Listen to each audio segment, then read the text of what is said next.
Hi hello welcome to the programme Bathuku Jatka బండి. బతుకు జట్కా బండికి స్వాగతం సుస్వాగతం. చెప్పండి అమ్మా, చెప్పండి అయ్యగారు, ఏమైంది? 2 సంవత్సరాల సంది మీ గొడవలు తీరుతలేవంట.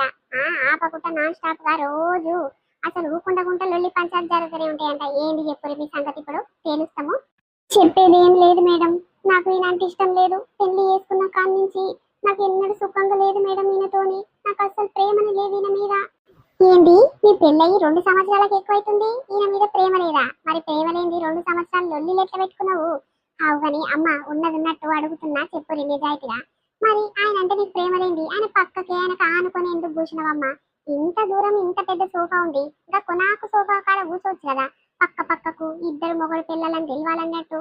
నాకంటే నీకు ఎక్కువ ప్రేమ ఉంది అని తెలుస్తందుకు ఏందమ్మా ఇద్దరు ఒక దగ్గరనే కూర్చున్నారు? ఇప్పుడు చెప్పుర్రి. ఎవరైనా మన ప్రేక్షకులు కానీ ఎవరు చూసినోళ్ళైనా వీళ్ళు మంచి ప్రేమ ఉంటట్టు మంచి జంట ఉన్నట్టుంది అని అనుకునేటట్టే కదా మీరు కూర్చున్నారు. ఏందమ్మా ఇట్లాంటివి చెప్తాను కన్నా కొంచెం అని ఉండాలి కదా. చెప్పండి అయ్యగారు, మీ ప్రాబ్లం ఏంది?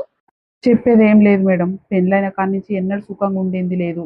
ఇక పెళ్ళి చేసుకున్న నెక్స్ట్ డే నుంచి నువ్వు అంటే ఇష్టం లేదు, అసలు నేను ఎందుకు చేసుకున్నానో, నువ్వు చెత్తగానివి, అట్లా ఇట్లా అని ఎప్పుడు తిడుతూనే ఉంటుంది.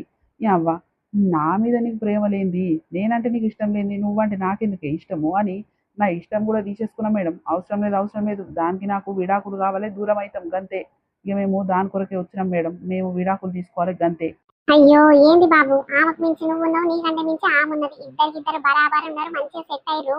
ఇక ఇది ఇక్కడికి ఆపేద్దాము, ఎటు కాకుంటున్నది, పంచాయతీ తెగేటట్టు లేదు. ఇక రేపటి వీడియో రేపటి ఎపిసోడ్ లో మళ్ళీ కంటిన్యూషన్ జరుగుతుంది. రేపు చూద్దాం. Bye bye.